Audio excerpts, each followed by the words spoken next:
So I was looking at that new law up in North Dakota. I actually thought it was North Carolina at first. I was like, oh, cool, because we go through there. But it's North Dakota. They're going from 75 miles an hour to 80 miles per hour. Is that with a CMV? Yeah, I mean, it just basically it's on the interstate, so it's probably for all vehicles. I was thinking, imagine if Florida did that. So, like, we already have enough people doing like 100 here, but the old people don't. No. But just imagine if you gave the old people permission to do 80. And I'm talking, when I say old, you know how Florida is. This is, what do they call Florida? Our melting pot. Well, I know, but they also call it God's waiting room. Yes. Right, it's where all the old people retire and die here. Yeah, it is. And some of them should be like putting their license back at the DMV and cutting it up. Mm-hmm. Like the lady I had encountered today. Right. All I'm saying, and what do we call them? The blue heads, right? They're and look, I'm not making fun. Well, I am making fun of them in a nice way, but it's true. Like they dye their hair thinking it's going to be white, and it turns blue, and you see that little blue Q-tip going down the road, blah, blah, blah. But anyways, I can't imagine them doing 80, 90 miles an hour. And I'm talking, when I say old Florida, we got some guys and gals that are over 100 in Florida driving. That should not be driving. But anyways, North Dakota. I went off track there. North Dakota, new mile per hour is 80. And I thought I would bring this up because there's an actual stipulation they wrote in it. They said, while the speed limit is going, drivers will reportedly have less leeway from law enforcement for speeding. Now, what's the normal leeway? Like 5 miles. You really think it's 5? Well, usually they give like 5, sometimes 8. I do 10 over all the time and never get pulled over. Yeah, but I know our county at one point they had a sign on 44 there by the Lowe's, and it said 5 you're fine, 10 you're mine. Yeah, you know what? So I'm really, well, it's hard to say. They're lying. Yeah, I know. Because I pass cops at 10 over all the time. It just depends on the cop. They're lying.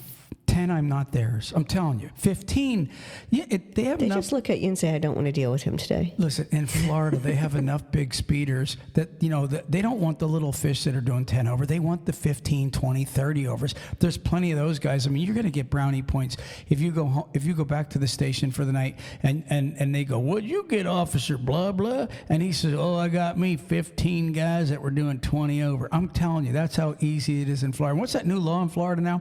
If you're 30 over, you're going to jail, or you're over 100 miles an hour, you're going to jail. You didn't see that? No, I didn't see it. I'm like looking at you like, what? Yeah, they just implemented it like 2 weeks ago. If you're cruising over, I think it's if you're over 100 miles an hour, automatic jail. I could see that. And then if you're 30 over, also automatic. They're taking you in. Something to that. So okay. Like if you're like if it's a 50 mile an hour speed limit and you're doing like 90, you're probably going to jail. Right. Okay. So anyways, so the leeway now is 2. Because they just raised it. This is North Dakota, right? So because we're giving you a little more speed, now we're not gonna. If you're at 83, allegedly, they're gonna pull you over and give you a ticket. Kind of makes me think of the marijuana law. Okay, listen. Couldn't stop you from bringing it around and keeping it in your pocket. So we're just going to now make it legal. But if you have more than so much, like more than a joint, you're in trouble. That's what it reminds me of. Okay, so, but the leeway up there was 5, like you suggested. Mm-hmm. I think they're lying. Again, I go everywhere 10 over and never get touched. Now watch, I'll get a ticket tomorrow for doing 9 over or something stupid. But I'm telling you, I can't remember getting pulled over at 10 over in the last couple of years. In the last couple of years. No, actually, I don't remember ever really you getting pulled over at 10. Like, I don't know any of us. The only place I'd see where they'd pull 10 over is like if you're like in the school zone or something like really detrimental and not on your normal road. Right. I mean, in all sincerity, if you're 10 over in construction, you're 10 over in a school zone, you probably deserve to get a ticket. Mm-hmm. But I don't feel I deserve one going like right now, what's Florida, 70? If I'm doing 80, I never get pulled over on the interstate, ever. So I'm giving all you truckers permission to do 10 over. You think I can do that? Can I give them that permission? I don't think that would be a wise choice to take on the driver's side. All right, I take it back. You can't do it. Anyways, so August 1st is when this new rule kicks in.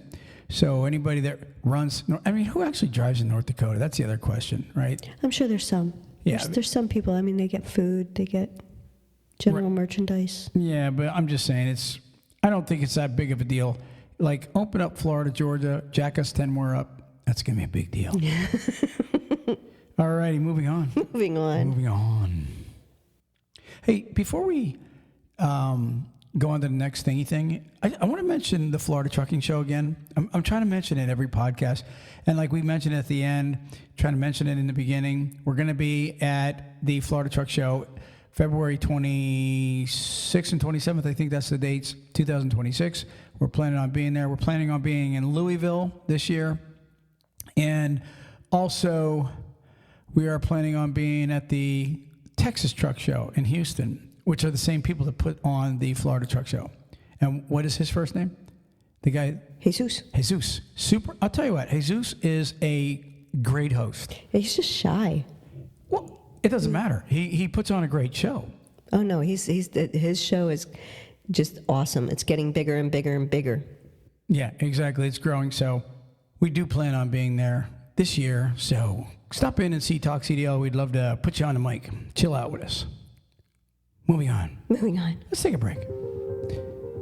If you're a driver looking for a new trucking job, check out NCI. NCI offers the following: new Kenworth T680s, competitive wages, solo, team, and students welcome, plus a full benefit package for you and your family. Check them out today at 888-311-7076. That's 888-7076. And tell them TalkCDL sent you. Attention trucking companies and truck drivers. If you need help with cash flow, we've got help on the way. Turn to Tab Bank, the bank that knows trucking. Tab Bank has been in the business of helping truck drivers and trucking companies with their cash flow needs for 25 years. It's just that simple. It's what they do, but they don't stop there. Tab Bank helps grow your business with their invoice, factoring, and banking services. What a plus that is. Before you book your next load, play it safe and contact Tab Bank to get their help with your factoring needs. Tab Bank helps determine the credit worthiness of your customers as well as billing and collection efforts on invoices that you factor with them. Let the experts at Tab Bank get you cash quickly for the loads you deliver. Again, it's what they do. Visit tabbank.com/TalkCDL to learn more. That's tabbank.com/TalkCDL. Tab Bank member FDIC. Attention owner-operators, truck drivers, and small fleets. If you have a lot of violations and it's causing your insurance premium to be very high, I want you to call a man named Leif Denning at 507-884-1312. He will fight different organizations to get your violations actually removed, and that way he can sell you cheaper insurance. It's a win-win for you, and it doesn't cost you anything for him to do this. Again, Leif's number is 507-884-1312. Thank you, and enjoy those low rates. Okay, do you remember a few weeks ago there was that accident in Terrell, Texas, where that guy fell asleep and then he actually killed 5 people, hit 3 rigs and a bunch of people? Mm-hmm. Okay, so there's an article in here about it. Listen to this. It says, former drivers say trucking company in I-20 drowsy driving crash pressured them into unsafe driving. That is big. Actually, when they did that, when the police were checking out a story and so forth, that was one of the things that they came up with, is the fact that they were making them drive drowsy. They also were doing something else with their logs. Like, they were not a very good company at all. Well, here, let me just read a little bit about it. And I want to remind everybody of something that we covered a few weeks ago, actually a couple months ago. It says former drivers. Now, this isn't just the guy that was in the wreck. He's in prison, or he's in jail right now on like a $2.25 million bond. He ain't getting out, okay? And by the way, 5 counts of manslaughter. He's a young trucker. It doesn't matter if you were drunk or you fell asleep or whatever the case is, right? You are going to prison for a good sentence. There's no doubt this guy's going to get time, and it's going to suck. It says former drivers. This is like other drivers from the company that came forward. This is what's going on this week. It says former drivers of the trucking company involved in the fatal Interstate 20 drowsy driving crash earlier this summer say that the company would pressure them into unsafe driving practices. It says the June 28th crash happened on I-20 near Terrell, Texas, when 27-year-old truck driver Alexis Osmani Gonzalez' companion fell asleep at the wheel. Gonzalez' companion then crashed into a line of stopped traffic, including 3 semi-trucks and 4 passenger vehicles in a construction zone. 5 people died in the wreck. Now, as I'm reading this, I'm sitting there going, I can't even imagine. Okay, he's saying he fell asleep. I guess you got to believe him, right? But I can't imagine texting or looking away or dozing off or whatever the case is. And then all of a sudden, smash, smash, smash, smash, smash. I can't even imagine. Now, the horror for the people that were killed. But can you imagine going from a regular guy, maybe this guy never had a record, to all of a sudden you're responsible for 5 deaths and you're charged with 5 counts of vehicular manslaughter with the possibility of doing some hard time in a prison. Can you imagine that feeling? Honestly, I would be terrified of that feeling. Can you imagine just the fact that he probably jump starts awake just from hearing the crashing sound? You know, I've heard those stories. See, I've never been in a major accident like that, and I pray I never would be. But I've heard of people that say when they're in an accident or something major like that happens, that sound is the sound that stays with them for so long, because that's all that, it wakes them up. It's a sound that they hear all the time. Just, PTSD, that's, gunfire, stuff like that. That's sounds that they hear. So listen to this. It says, according to the news, the accident has attracted the attention of the National Transportation Safety Board and the Texas Department of Public Safety, which have launched an investigation into the incident. So far, the investigation has revealed dubious information regarding ownership and location of the company Gonzalez's companion was working for. Hope Trans. Now, former truck drivers have come forward to state that Hope Trans would pressure them into unsafe driving practices, such as, like you mentioned, falsifying logbooks, backdating paperwork, and exceeding the HOS, which is the hours of service regulations. So my guess is they were probably fixing the ELDs, blah, blah, blah. So it goes on to say, the semi-truck involved in the fatal crash reportedly had false registration documentation. This registration issue has resulted in an arrest warrant, but authorities have not released details of the warrants. Hope Trans is still authorized to operate interstate as the NTSB continues their investigation. And then it goes on to say that Gonzalez is in jail on that $2.25 million bond. So this was, do you remember a few months ago we did a thing on how to report a company when they're really pushing you to do stuff that's bad, or they're, Right. And we've gotten drivers sending us stuff. One guy in particular went into detail of what his company was doing, and he wanted the exact information to report the company, and he went and did it, and he said they contacted him right away. He hasn't told us what the end result is yet, but this was only a month or so ago. I don't know what's happening with that company that he reported.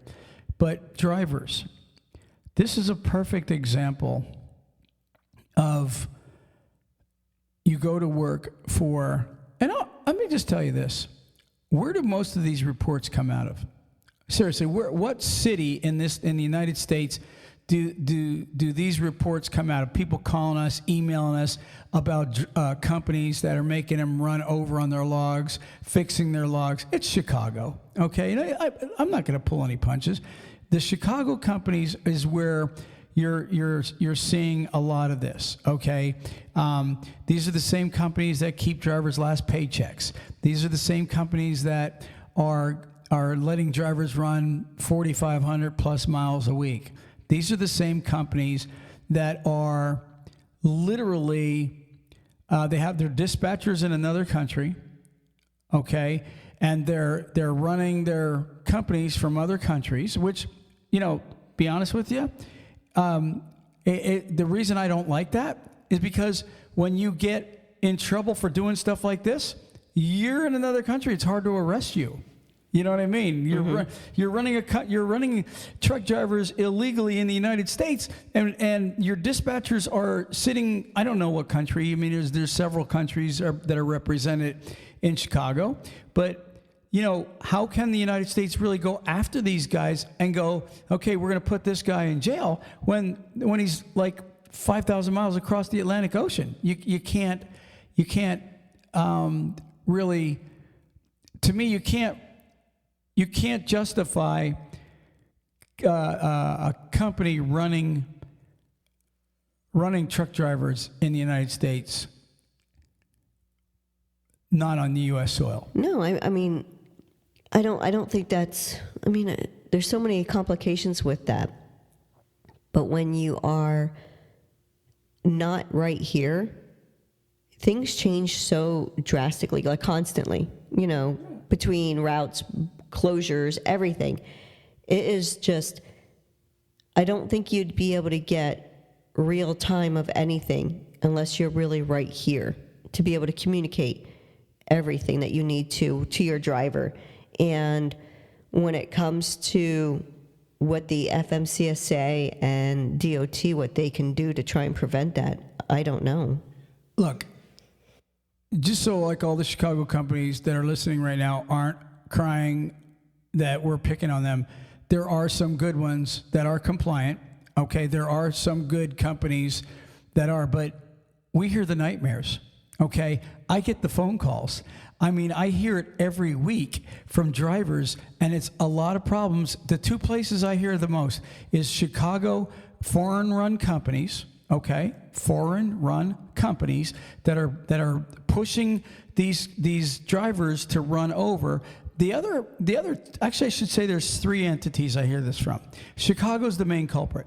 The oil field is another one, okay? But it's your small American companies, okay, 1, 2, 3 trucks that are also doing this, okay, pushing drivers to run.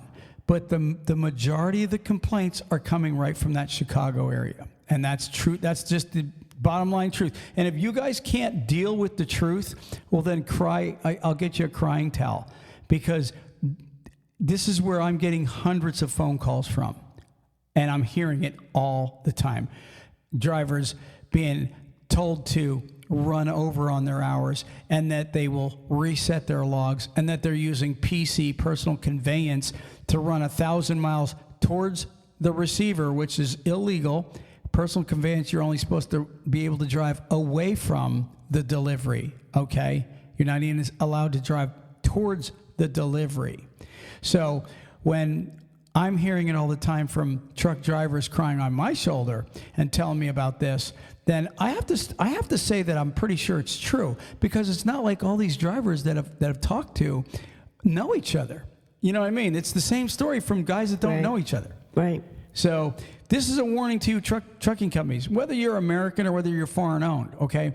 But if I was you Chicago companies, I would really put an ear to this, the speaker of my voice right now, and hear this out. They're looking to arrest probably somebody from Hope Trans, all right?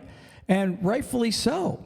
if they prove that these companies are asking drivers to run over on their logs or they're resetting their logs, I can assure you they're going to go to prison. They're going to go to prison too, because it's almost like back in the day, they would always punish the guy that pulled the trigger. But now the person that arranged the murder is getting more time than the guy pulling the trigger. You know, they have worked really hard, like the FMCSA and DOT, they've worked really hard with getting rid of the outlaw companies, you know, by making these stricter regulations, you know, between the clearinghouse and the ELDs. They're trying really hard to kind of get rid of these outlaw type of companies to make drivers work, you know, like they're a better work environment, right? Then you have companies like this that are exactly what they've been trying to fight against and what we would have considered outlaw companies before. The thing is most drivers, you don't have to go to those companies. There's companies that will hire you in this industry. You know, yeah, there's some that won't, you know, if you have like SAP and stuff like that, but times will get better and, you know, you'll have that opportunity again. But if you're a driver that wants to do nothing but drugs anyways, you shouldn't be in the industry. Okay, so listen, I want to give the web address again. Okay. If you're driving for a company right now that is literally running you into the ground and it's getting dangerous, I'm telling you, report them. And here is the number, or not the number, here is the web address. It's FMCSA/dot.gov. It's either, or it could be FMCSA.dot.gov. So when you go on there, you'll see a section to file a complaint. It's going to ask you what kind of complaint. It's going to want details. And then expect a fast phone call. Just like we told you before that it was going to be fast. We had gotten this passed on to us by a major trucking company that had told us about it. And he said, man, I'm telling you, these guys don't play around. When you make a report, they call you fast and they get on the stick and they start investigating this stuff. So my big thing would be have all your information ready, keep it written down, and expect a phone call from the FMCSA pretty fast if you want to see action with one of these companies.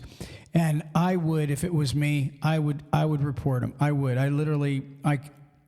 You know, this guy here that just killed 5 people, he's an example. Okay, he's an example. And you know, going on what you said, for example, let's say you are a SAP driver. And we know SAP drivers are having a really hard time finding a job right now. And you finally get one to give you a job. And now he asks you to do illegal loads. Yeah, I know you ran 12 hours. I need you to go another 8. Right? Well, maybe it took you 2 months to get that job. Seriously, this is how they get these guys. Mm-hmm. So now I got to pay my bills. I can't lose my job, blah, blah, blah.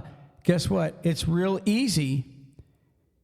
It's real easy to pressure somebody when they know they can't find a job that easy right now. And this is where they get these guys.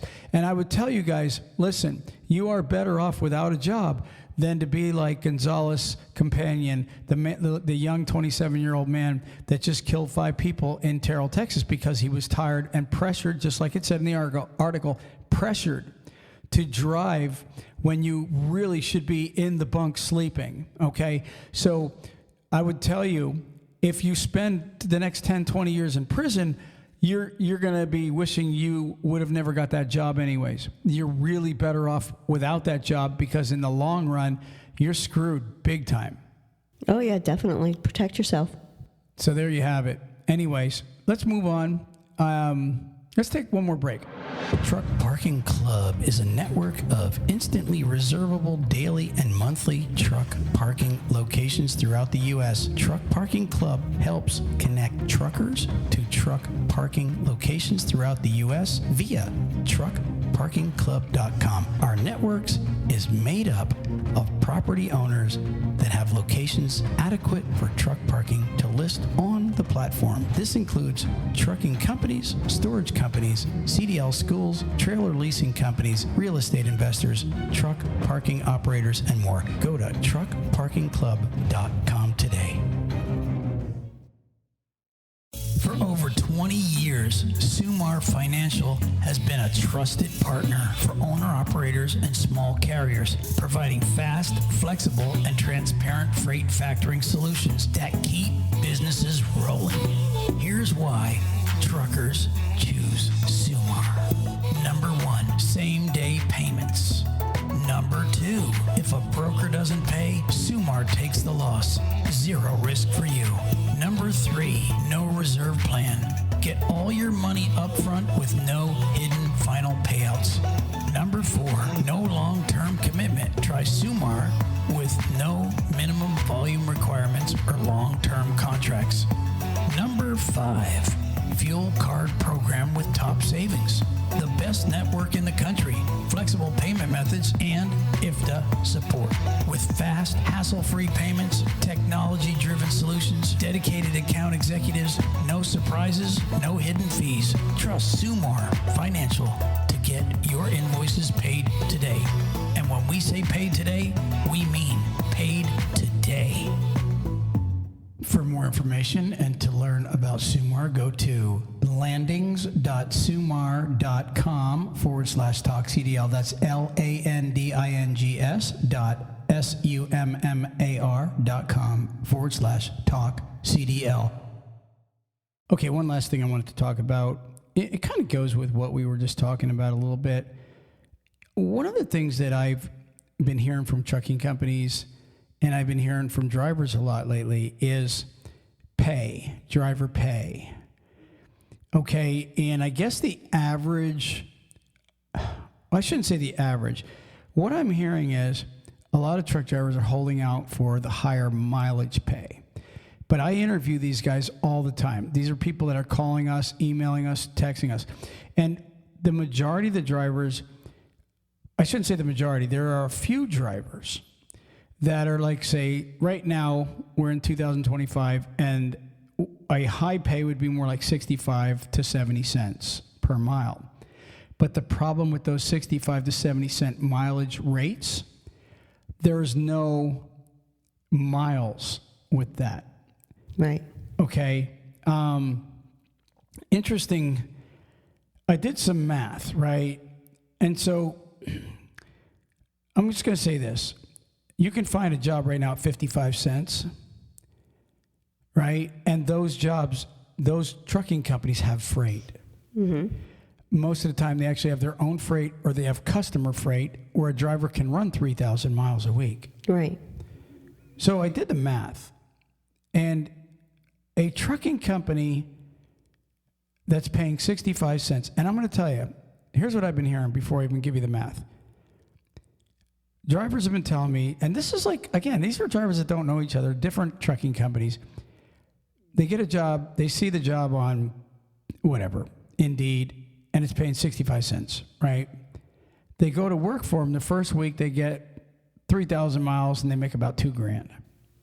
And they're happy at that. Of course they are. You know, that would be a great job. But then the next 3 paychecks, they're like under $500 because they're sitting.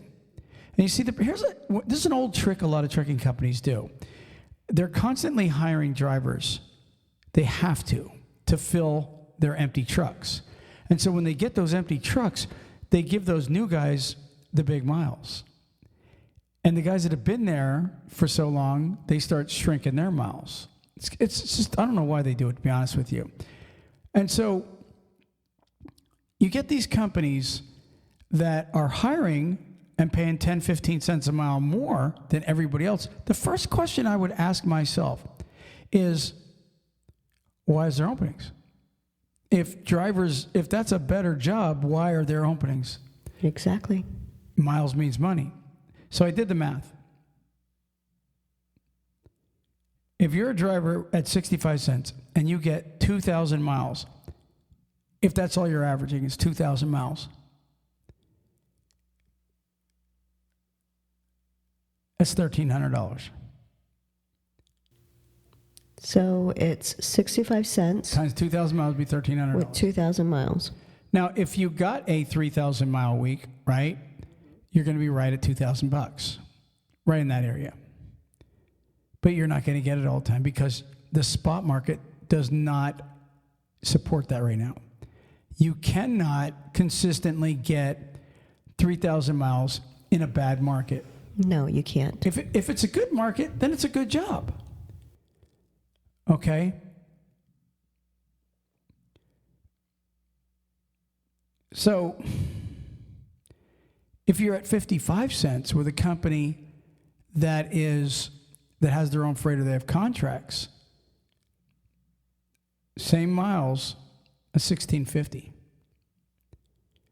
Okay? That's like $1,300 a month more at 10 cents a mile less. Yeah, you're driving more miles, but you know what? It's a consistency. Yeah, you're consistent. It's what you do for a living. Here's the other thing. You're gone for, say, 2 weeks at a time.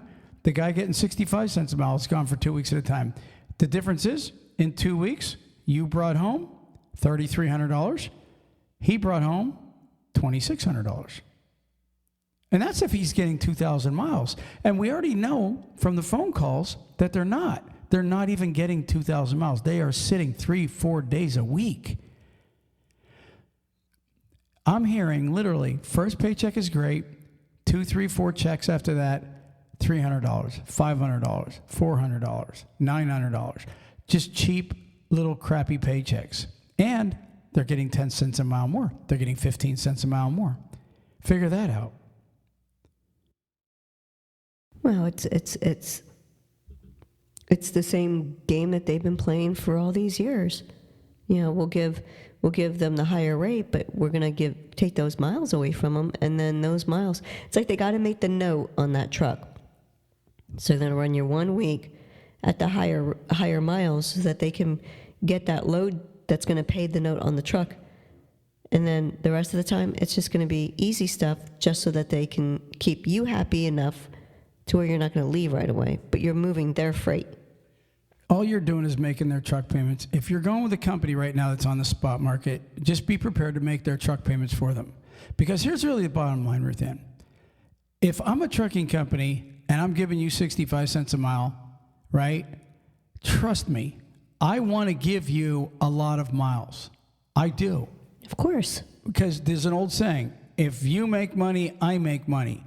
And yeah, if you're happy, I'm happy. Right. If a driver's driving minimal miles, that company's not making money either. All you're doing is keeping his truck payment. Right. That's it. So, advice right now, drivers, stop. I wanted to tell drivers this. Here's the questions truck drivers ask when they go to get a job. You ready? Ready. How much you paying per mile? What kind of truck am I going to get? How fast does the truck get? What lanes are you running? That's what they want to hear. Mm-hmm. That's the question. Let me tell you something. Forget those questions for right now. Okay? In a bad economy, the first question should be, who's your customer? How long have you had the customer? Do you have your own freight? How many miles can I get? There's your question. You're a truck driver. You're a freight deliverer. You know what? You're worried about your lanes? Come on, guys. This is survival time. Find a job where you can make money. That's what it's all about to begin with, is making $1. You're going to bank it. That's what I'm saying. So, if you're worried about the kind of truck you're going to be in, I do agree. If I'm going to be out there for a couple weeks at a time, it should be comfort. But I will tell you this. Right now, in a bad economy, money comes first. Yeah. There's plenty of really nice trucks out there that you can just sit and sleep in because you're not moving. Mm-hmm. I'd even, if it was bad economy and to feed my family, I'd drive a freaking Macker and International if I had to. And I literally loathe those two trucks for over the road. I wouldn't want to drive either one of them. Me personally.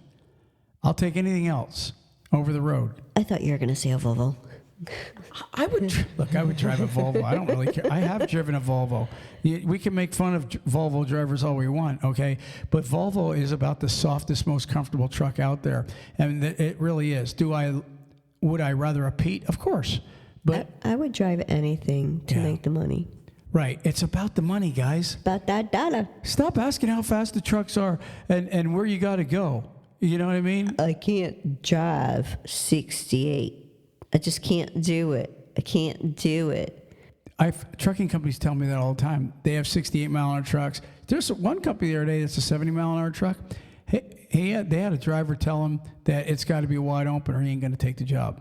It's like, dude, he didn't even ask what he's getting paid. And I don't think drivers, when they say that kind of stuff, I don't think they realize that they're in line. The person behind them would say, hey, I'll take it. I don't think they realize there is no driver shortage. I don't know why people think that. There's plenty of drivers out there. It's a good driver shortage. Well, yeah. That's really where the shortage is at. It's a good driver shortage. If they could hire everybody with a Class A, they'd all be fine. But you can't. I don't know if most drivers know this, but 90% of all applications go in the garbage at most trucking companies. It's a fact. Yeah. You guys should know this. I'm a driver. I'm telling you this. I've been around. I've seen the inside of these companies. This is exactly how it works. So, drivers, here, take some advice. If you're looking to make money, get off the how much you pay me. Now, don't get me wrong. I wouldn't drive for 40 cents a mile or 30 cents a mile. I'm just saying, right now, the average company that has freight is probably mid-50s. Mid-50s to 60. That's probably where they're at on you being able to get 3,000 miles. You get 70 cents a mile. Guess what? You're at a company right now that had to jack up their mileage rate to attract you because they don't have the freight. Because if they had the freight, they'd be at 55, 60 cents a mile themselves. Mm-hmm. Okay? They wouldn't be paying you any more than they have to. But because they don't have the freight, they know they got to offer a little bit more than the next guy. Beware of the guy that offers more. I can tell you right now, beware of that guy. We're not in COVID times where it's a war for drivers because we got 1 million tons of freight we got to get delivered and we're willing to spend extra money to get them. It has nothing to do with that, guys. The only reason those companies that are offering those 65, 70 cent a mile jobs is because they don't have the freight. And if you do have a job where you're getting those kind of miles, then you probably aren't saying anything. And I'm sure there's one or two out there that they are. But Ruth Ann, right now, they're not. Anyways, that's my podcast. Moving on. You got the word? I do. Give me the word. And I'm not mad at anybody. I'm just saying I'm hearing this all the time. And I'm trying to talk sense into people when it comes to this. Because, listen, I would rather $90,000, $80,000 to $90,000 working for a company where I can consistently run versus, I was talking to a driver the other day. You know what I said to him? He's there, well, I don't turn my key for less than 65 cents. I said, well, let me ask you a question. How much did you make last year? You know what he made last year? $50,000. I said, so you're at 70 cents a mile and you made $50,000? Did you even hear what the hell you just said, dude? Are you serious? They don't hear themselves. I said to him, listen, I know companies right now that are paying right around 55 cents, 56 cents, 57, 58 cents a mile. And those guys are at like 90 grand because there's freight, they have work. There's a reason why. I keep telling them, there's a reason why you're getting offered a higher mileage rate. It's not because you're worth it. It's not because you're going to make $3,000 a week. It just isn't there. Guys, come on. You want to make more? There's guys right now that are getting paid mid-50s that are blowing away the guys, mid-50 cents a mile, 55 cents a mile, that are blowing away guys that are getting 70 cents a mile. It's so funny. But the guys, look, if it's important to you to go to the truck stop and go, I'm in a 75-mile-an-hour truck and I'm getting 75 cents a mile, hook. But then the guy that's getting 55 cents a mile, driving 68 miles an hour, is making $30,000 a year more than you. What does that say? You're a sucker. Guys, come on, man. I love truck drivers. I'm trying to talk sense into you. Trust me when I tell you this. Moving on. Moving on. I can tell. Wow. It's hot in here. What do you got? What's the word? Credence. Credence? Yes. Credence Clearwater. CC. What was the group? Credence Clearwater Revival. Clearwater Revival. Give it to me again. Credence. All right, what's credence mean? Credence means belief in or acceptance of something as true, the likelihood of something being true or plausible. Charlotte gave no credence to the rumor the hotel was haunted and booked a room for the weekend. My sister-in-law is a vet tech, so that lends credence to all advice she gives about our family pets. Sweet. So you give credence to drivers on what they should do for earning a good, and I'm throwing my finger around like everybody can see me, a good job. No, I really do care, seriously, about drivers. And like I said, I think every truck driver out there should be making minimum $100,000. To me, they're worth it.